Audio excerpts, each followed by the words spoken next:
नमस्कार। इस कार्यक्रम में उपस्थित विभिन्न राज्यों के राज्यपाल श्री, अलग अलग राज्यों में मौजूद मुख्यमंत्री साथी, केंद्रीय मंत्रिमंडल के मेरे सदस्य, राज्यों के मंत्री, सांसदगण, विधायकगण, अन्य जनप्रतिनिधि और मेरे परिवारजनों, देश में आधुनिक कनेक्टिविटी के विस्तार का ये अभूतपूर्व अवसर है। इंफ्रास्ट्रक्चर विकास की ये स्पीड और स्केल 140 करोड़ भारतीयों की आकांक्षाओं से बिल्कुल मैच कर रही है और यही तो आज का भारत चाहता है। यही तो नए भारत के युवाओं, उद्यमियों, महिलाओं, प्रोफेशनल्स, कारोबारियों, नौकरी पेशा से जुड़े लोगों की एस्पिरेशंस है। आज एक साथ 9 वंदे भारत ट्रेन की शुरुआत होना भी इसी का उदाहरण है। आज एक साथ राजस्थान, गुजरात, बिहार, झारखंड, पश्चिम बंगाल, उड़ीसा, तमिलनाडु, आंध्र प्रदेश, तेलंगाना, कर्नाटका और केरला के लोगों को वंदे भारत एक्सप्रेस की सुविधा मिली है। आज जिन ट्रेनों को शुरू किया गया है वे पहले की तुलना में ज्यादा आधुनिक और आरामदायक है। ये वंदे भारत ट्रेनें नए भारत के नए जोश, नए उत्साह और नई उमंग का प्रतीक है। मुझे इस बात की भी खुशी है कि वंदे भारत का क्रेज लगातार बढ़ रहा है। इससे अब तक 1 करोड़ 11 लाख से ज्यादा यात्री सफर कर चुके हैं और ये संख्या दिनों दिन बढ़ती जा रही है। साथियों, देश के अलग अलग राज्यों और केंद्र शासित प्रदेश के लोगों को अब तक 25 वंदे भारत ट्रेनों की सुविधा मिल रही है।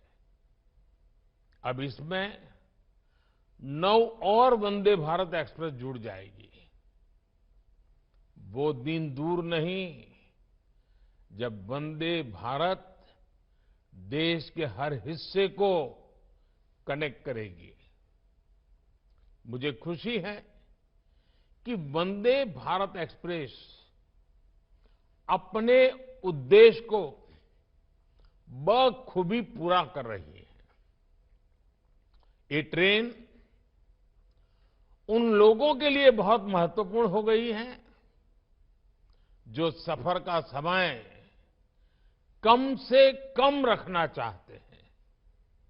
ये ट्रेन उन लोगों की बहुत बड़ी जरूरत बन गई है जो दूसरे शहर में कुछ घंटों का काम खत्म करके उसी दिन लौट आना चाहते हैं। वंदे भारत ट्रेनों ने पर्यटन और आर्थिक गतिविधियों में भी तेजी ला दी है। जिन जगहों तक वंदे भारत एक्सप्रेस की सुविधा पहुंच रही है, वहां पर्यटकों की संख्या बढ़ रही है। पर्यटकों की संख्या बढ़ने का मतलब है वहां कारोबारियों, दुकानदारों की आय में भी बढ़ोतरी हो रही है। इससे वहां रोजगार के नए अवसर भी तैयार हो रहे हैं। मेरे परिवारजनों, भारत में आज जो उत्साह और आत्मविश्वास का वातावरण बना है, वैसा पिछले कई दशकों में नहीं बना था। आज हर भारतवासी अपने नए भारत की उपलब्धियों से गौरवान्वित है। चंद्रयान-3 की सफलता ने सामान्य मानवी की उम्मीदों को आसमान पर पहुंचा दिया है। आदित्य L1 की लॉन्चिंग ने हौसला दिया है कि अगर इरादा मजबूत हो तो कठिन से कठिन लक्ष्य को भी हासिल किया जा सकता है। G20 समिट की कामयाबी ने ये विश्वास दिया है कि भारत के पास डेमोक्रेसी, डेमोग्राफी और डाइवर्सिटी की कितनी अद्भुत ताकत है। आज भारत के कूटनीतिक कौशल की दुनिया भर में चर्चा हो रही है। हम हमारे विमेन लेड डेवलपमेंट के विजन को दुनिया ने सराहा है। अपने इस विजन पर आगे बढ़ते हुए सरकार ने संसद में नारी शक्ति वंदन अधिनियम पेश किया था। नारी शक्ति वंदन अधिनियम के आने के बाद हर सेक्टर में महिलाओं के योगदान और उनकी बढ़ती भूमिका की चर्चा हो रही है। आज कई रेलवे स्टेशनों का संचालन भी पूरी तरह से महिला कर्मचारियों द्वारा किया जा रहा है। मैं ऐसे प्रयासों के लिए रेलवे की सराहना करता हूं। देश की सभी महिलाओं को नारी शक्ति वंदन अधिनियम के लिए फिर से बधाई देता हूं। साथियों, आत्मविश्वास से भरे इस माहौल के बीच अमृतकाल का भारत अपनी वर्तमान और भविष्य की जरूरतों पर एक साथ काम कर रहा है। इंफ्रास्ट्रक्चर की प्लानिंग से लेकर एग्जीक्यूशन तक में हर स्टेक होल्डर में तालमेल रहे, इसके लिए पीएम गति शक्ति नेशनल मास्टर प्लान बनाया गया है। देश में ट्रांसपोर्टेशन का खर्च कम हो, हमारे एक्सपोर्ट्स की लागत कम से कम हो, इसके लिए नई लॉजिस्टिक पॉलिसी लागू की गई है। देश में ट्रांसपोर्ट का एक माध्यम दूसरे को सपोर्ट करे, इसके लिए मल्टी मॉडल कनेक्टिविटी पर जोर दिया जा रहा है। इन सारे प्रयासों का बड़ा लक्ष्य यही है कि भारत के नागरिक के लिए ईज ऑफ ट्रैवल बढ़े, उसका कीमती समय बचे। ये वंदे भारत ट्रेनें इसी भावना का एक प्रतिबिंब है। साथियों, भारतीय रेलवे देश के गरीब और मिडिल क्लास की सबसे भरोसेमंद सहयात्री है। हमारे यहां एक दिन में जितने लोग ट्रेन में सफर करते हैं उतनी तो कई देशों की आबादी भी नहीं है। ये दुर्भाग्य रहा कि पहले भारतीय रेलवे को आधुनिक बनाने पर उतना ध्यान दिया ही नहीं गया। लेकिन अब हमारी सरकार भारतीय रेलवे के कायाकल्प में जुटी है। सरकार ने रेल बजट में अभूतपूर्व बढ़ोतरी की है। 2014 में रेलवे का जितना बजट था, इस साल उससे 8 गुना ज्यादा बजट दिया गया है। रेल लाइनों का दोहरीकरण हो, बिजलीकरण हो, नई ट्रेनों को चलाना हो,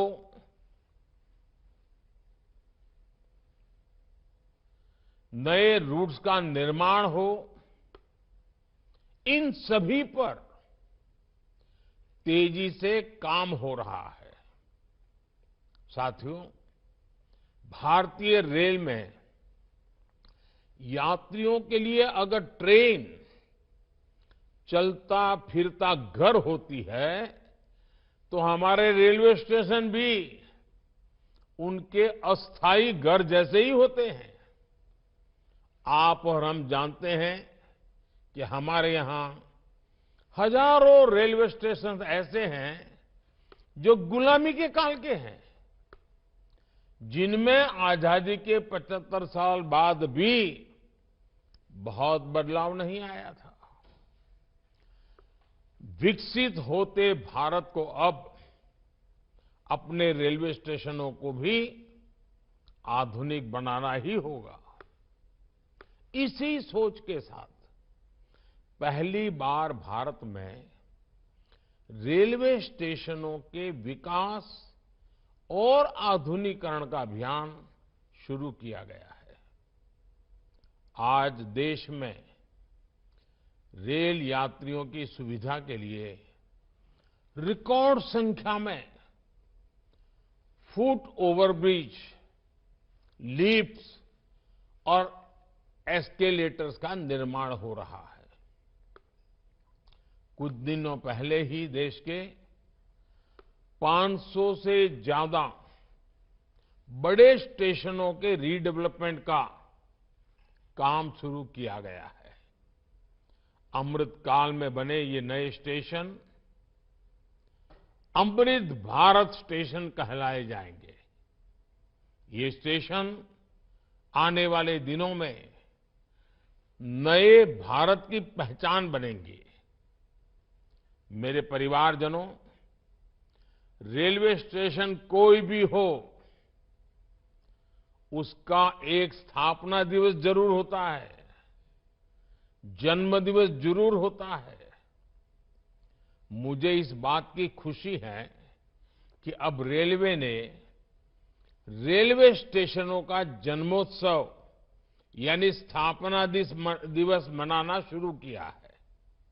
हाल ही में तमिलनाडु के कोयम्बटूर, मुंबई के छत्रपति शिवाजी टर्मिनस, पुणे समेत कई स्टेशनों के स्थापना दिवस को सेलिब्रेट किया गया। कोयम्बटूर के रेलवे स्टेशन ने तो यात्रियों की सेवा के 150 वर्ष पूरे किए हैं। ऐसी उपलब्धियों पर वहां के लोगों को गर्व होना बहुत स्वाभाविक है। अब रेलवे स्टेशनों का जन्मदिवस मनाने की इस परंपरा का और विस्तार किया जाएगा। इससे ज्यादा से ज्यादा लोगों को जोड़ा जाएगा। मेरे परिवारजनों, अमृत काल में देश ने एक भारत श्रेष्ठ भारत इस विजन को संकल्प से सिद्धि का माध्यम बनाया है। 2047 के जब देश आजादी के 100 साल मनाएगा, 2047 विकसित भारत का लक्ष्य हासिल करने के लिए हर राज्य के लोगों का विकास भी उतना ही जरूरी है। पहले की सरकारों में जब कैबिनेट का गठन होता था, तब इस बात की सबसे ज्यादा चर्चा होती थी कि रेल मंत्रालय किसको मिलेगा। माना जाता था कि रेल मंत्री जिस राज्य से होगा, उसी राज्य में ज्यादा ट्रेनें चलेगी। और उसमें भी होता ये था कि नई ट्रेनों की घोषणाएं तो कर दी जाती थी, लेकिन पटरी पर बहुत कम ही उतरती थी। इस स्वार्थ भरी सोच ने रेलवे का ही नहीं, देश का बहुत बड़ा नुकसान किया, देश के लोगों का नुकसान किया। अब देश किसी राज्य को पीछे रखने का जोखिम नहीं ले सकता। हमें सबका साथ, सबका विकास के विजन को लेकर आगे बढ़ते रहना होगा। मेरे परिवारजनों, आज मैं रेलवे के अपने परिश्रमी कर्मचारियों से भी एक बात कहूंगा। जब कोई दूसरे शहर या दूर किसी जगह से यात्रा करके आता है, तो उससे सबसे पहले यही पूछा जाता है कि सफर कैसा रहा। वो व्यक्ति सिर्फ अपने सफर का अनुभव ही नहीं बताता, वो घर से निकलने से लेकर मंजिल तक पहुंचने की पूरी बात करता है। वो बताता है कि रेलवे स्टेशन कितने बदल गए हैं, वो बताता है कि ट्रेनों का परिचालन कितना व्यवस्थित हो गया है।